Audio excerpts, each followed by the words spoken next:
Our final section for this unit deals with finding intersection points of conic section equations.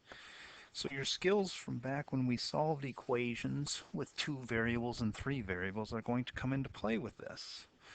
And you will be using either substitution or elimination in order to find those intersection points. So looking at this first one here, we have 5x squared plus 3y squared equals 17, and a negative x plus y equals a negative 1. First off, you should recognize that this is an ellipse, and this right here is a line. Now, if you think about an ellipse, it looks like that, or possibly it could be this way. And let's see, if we divide that by 17, that would be over 17, that would be over 17, and 5 over 17, that's going to be, it's going to be a tall ellipse instead of a wide one. Because when you take 17 divided by 5, it's smaller than 17 divided by 3. And then you have a line. Say, no, let's not go that color. Let's try that color. Those two things could intersect in no point if it was something like that. Or it could be one point where it's just touching it. Or it could be 2 points. And so you have some different things that could happen with these two. So when you're looking at it, you kind of should visualize what you're looking at as far as figures are concerned and see how many points they could have. Then it's just a matter of solving. And so now, one way is to use substitution. So take one of the equations and solve it for one of the variables. I think I will take that equation and solve for y by adding x. And so y equals x minus 1. And then we can substitute this into the top equation for y. So we would have 5x squared plus 3 times x minus 1 squared equals 17.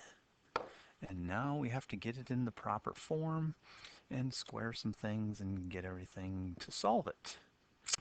So we should square that first. 5x squared plus 3 times, and remember, when you square something, you're multiplying it by itself, which is x times x is x squared. That's a negative 1x, and that's a negative 1x, which makes negative 2x, and a negative 1 and a negative 1 is plus 1, and it still equals 17. Distributing the 3 then gets you to 5x squared plus 3x squared minus 6x plus 3 equals 17. Now, because we have an x squared term and an x term, you can either complete the square, try to factor it, or use the quadratic formula. If you're going to try to factor or use the quadratic formula, everything should be on one side. So now you have 8x squared minus 6x minus 14 equals 0. And before I look at trying to factor or use the quadratic formula, I can divide this whole thing by 2. And that will give me x squared minus 3x minus 7 equals 0. And are there factors of a negative 7 that get you to a positive or a negative 3? No. So therefore, you are going to say x equals plus and minus, or no, not plus and minus, 3 plus and minus the square root of negative 3 squared minus 4 times 1 times negative 7 all over 2 times 1. That is 9 plus 28 is going to be 3 plus and minus the square root of 37 all over 2. That's just a wow moment again. Trying to go through this too quickly, and I can't even do things properly, and I'm sure you're all freaking out at that point because I made another mistake. So let's see, we got to back up because when you divide here by 2, 8 divided by 2 is 4, so that should be a 4 there. Now, I think this might be factorable. And if not, you can still use a quadratic formula. But let's say it is. Hey, factors of 4 are 4x and x. And if we put a negative 7 there and a plus 1 there, that's a negative 7x when you multiply those. And a positive 4x, which makes a negative 3x, which is what we have to get to. So therefore, it's factorable. And in this case, x is equal to 7/4. And in that case, x is equal to a negative 1. Now, had you done this and gotten some imaginary solutions, well, then that means you're looking at a graph where that and that do not intersect. But we got two x values here, and so now we have to substitute those two things in to our equation. And we can use any one of the three that we have over here, which would be this one here, that one there, or that one there. And I think this one would be the one you'd want to work with. So y equals 7/4 minus 1. And in that case, 7/4 minus 1 is 3/4. So therefore, one of the equation coordinates is 7/4, comma 3/4. And our other x value was a negative 1. So we would have y equals a negative 1 minus 1, which is negative 2. And the other coordinate where they intersect is a negative 1, negative 2. So we're looking at that type of a thing. There's one point, there's the other. Then our second equation here. We could use substitution on this one as well. Now when you do substitution with something like this, pick a variable. If you wanted to, you could solve this for x squared and get x squared equals 16 minus y squared. And don't go down all the way to x, just go to x squared. And now take that and substitute it in for x squared and then finish it. The other way is to use elimination. And so in order to use elimination, let's eliminate the x squareds. Multiply this by a negative 1, and you would get a negative x squared plus 5y equals negative 5.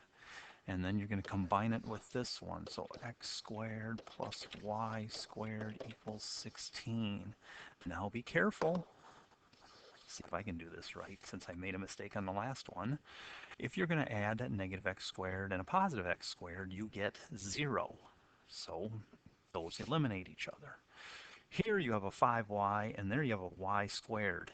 Cannot add these together, so this turns into y squared plus 5y, and then that equals 11. And so now subtract 11, and you're going to have y squared plus 5y minus 11 equals 0. And here we are going to need to use quadratic formula. So to use the quadratic formula here, you would have y equals a negative 5 plus and minus the square root of 5 squared minus 4 times 1 times a negative 11 all over 2 times 1. 5 squared is 25. 4 times 1 times 11 is 44, and it would be plus, and 25 and 44 is 69. And so now we have a negative 5 plus and minus the square root of 69 all over 2. And that's what y equals. And now to get the decimal approximation of those, that would be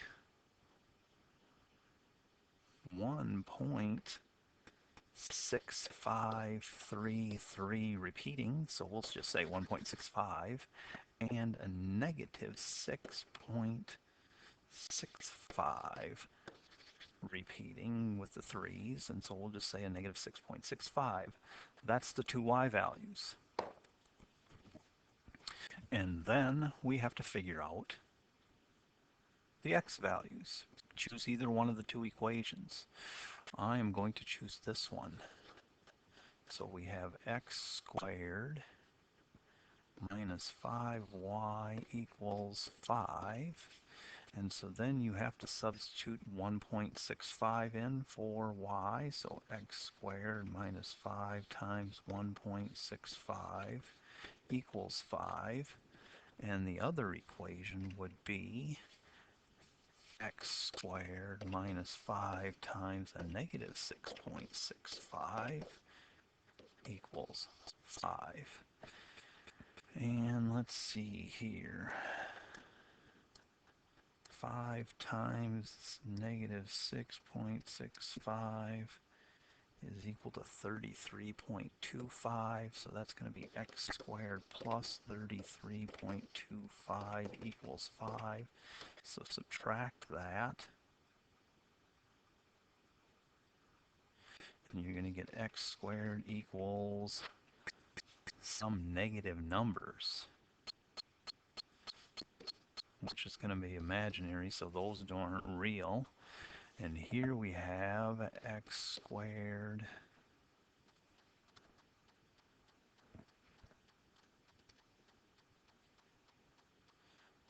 minus 8.25 equals 5.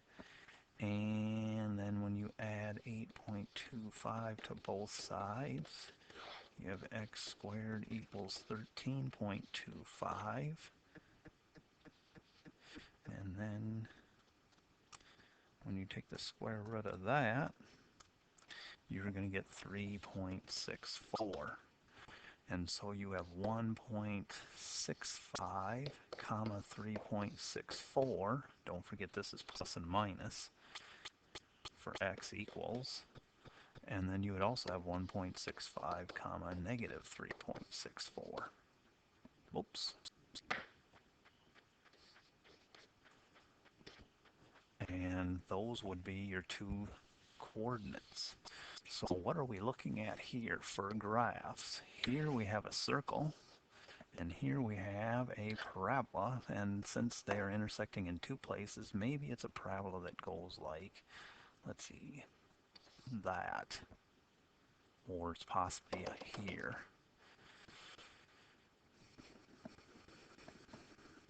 And so those are your 2 points. Now, you also could have a circle and a parabola, say, opening to the right that does this, or it's like that and there's no solution, or maybe it comes and it just touches and there's only one solution, or it could be a parabola that comes and does one of these things where it goes through there and there's one solution and touches and then goes back and there's a second solution and a third one.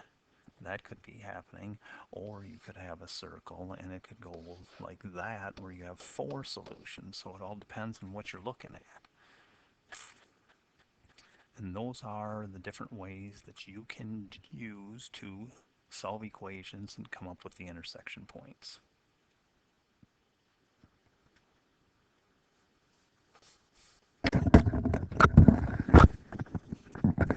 Hang on, we made another mistake. Sorry. Here when I solved these, you guys didn't do it, I did.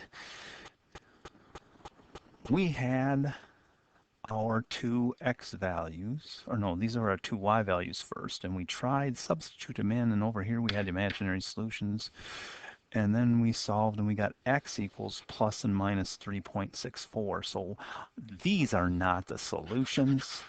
it would be 3.64 comma 1.65 and a negative 3.64 comma 1.65. Those would be the solutions because x's and then our y values were here, which were those. All right, so there we have solved those equations either by substitution or elimination.